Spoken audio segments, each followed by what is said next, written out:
One in 20 people at the age of 60 suffer from some form of dementia.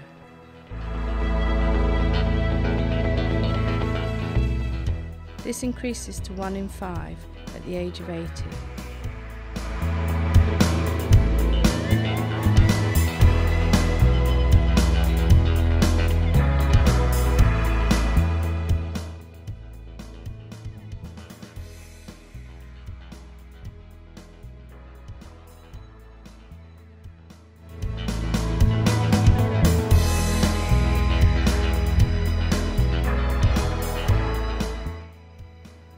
I am in charge of all of the nursing, therapy and midwifery staff.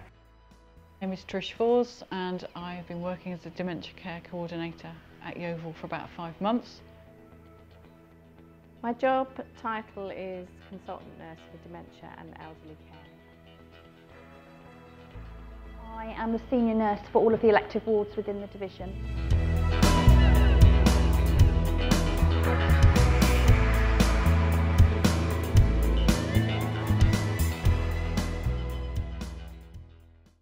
Looking after dementia patients is a real challenge for all of the nursing and healthcare teams in any acute hospital.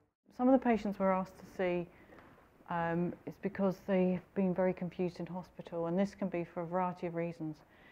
And obviously if patients are in hospital they need to be here, and often it's because they are quite unwell with a variety of things. As you can imagine, as people get older, it's not just dementia that they'll be dealing with. It may be a lot of physical problems as well, and a variety of illnesses which all have an impact. When you impact positively, sometimes the responses are really amazing. You know, you see things and you think, wow, that's fantastic. One of our major challenges is around perhaps that the person with dementia might come to some harm when they're in hospital. So a lot of the work that we're doing is trying to make sure that not only are they not distressed, but they also don't suffer from any harm while they're an inpatient at YDH.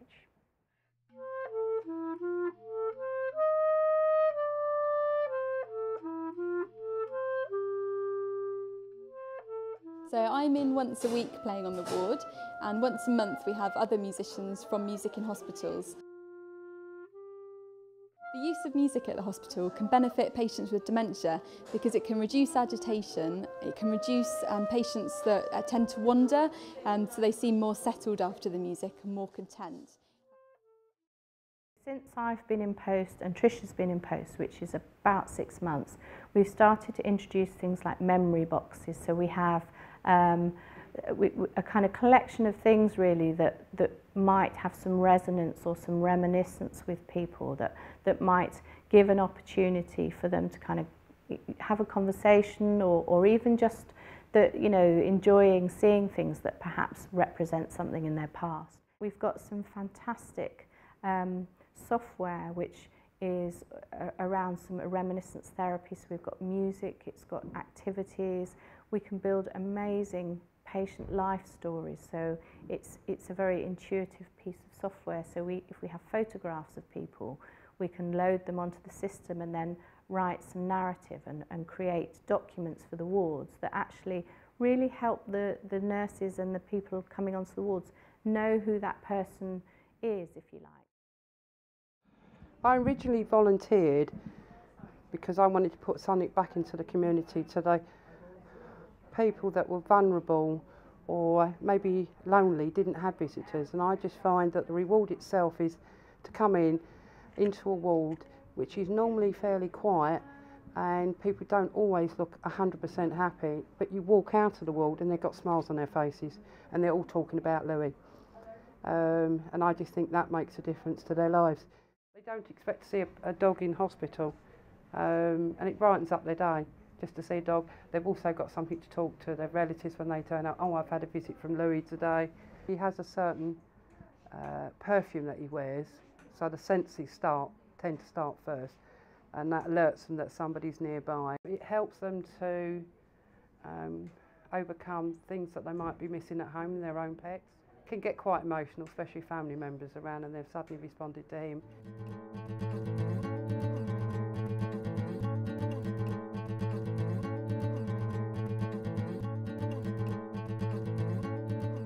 We consider ourselves extremely lucky to have had the Department of Health funding for this ward, Ward 6A at Yeovil Hospital. We've managed to use over £350,000 to completely change the whole setting of the ward.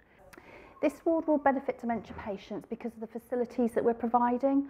All of the bays are now ensuite toilet and shower facilities, which means the patients don't have to wander around in the corridors trying to find bathrooms. This means then that the ward is safer for them. I think if we look back at the standard design of a hospital, it's been designed around the needs of the teams that are treating patients.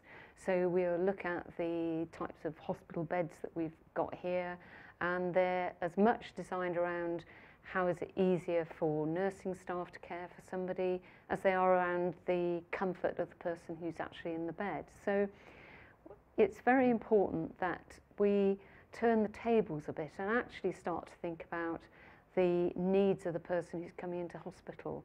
So they need to be comfortable, warm, free from pain. We need to keep noise down and just make sure that patients who come into hospital have the best experience that they possibly can, and the environment plays a huge part of that. Lots of research and lots of evidence to show that if you get the environment right for people with dementia, it can feel less distressing, they may get better quickly or more quickly. There are lots of really positive effects. Things like, you know, if you've got good signage, people are able to find the toilet, they have more independence, that gives them more control over what's happening with them. So there's lots of very concrete things that we can do with the environment. So what we need is the staff to kind of embrace that and really learn about the best ways of caring for people with dementia. We have changed the bathrooms around so that they're much more easily accessible. We've increased the number of bathrooms and toilets, and we've reduced a lot of the clutter. So we've improved the storage on the wards, and we've been very innovative with our use of colour and light. And I guess if there was a slight disadvantage is that this ward perhaps is a bit of a beacon ward now.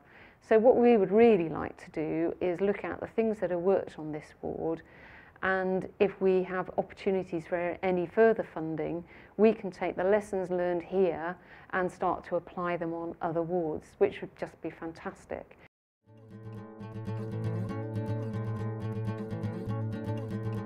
I'd have to say that the environment is so much better now that actually patients of any age would rather be on this ward than one of the others, I think, because of the style of the ward. It's very bright and very cheerful. I hope that people will use this as an opportunity to really think about the care that they deliver. So we've created this fantastic environment for people, and what we need that to do is to kind of reflect the care. There's no point in having a lovely ward if you kind of hang on to some of the traditional approaches. And actually there's lots of research and lots of evidence to show that if you get the environment right for people with dementia, it can feel less distressing, they may get better quickly or more quickly. There are lots of really positive effects. Things like, you know, if you've got good signage, people are able to find the toilet, they have more independence, that gives them more control over what's happening with them. So there's lots of very concrete things that we can do with the environment. So what we need is the staff to kind of embrace that and really learn about the best ways of caring for people with dementia.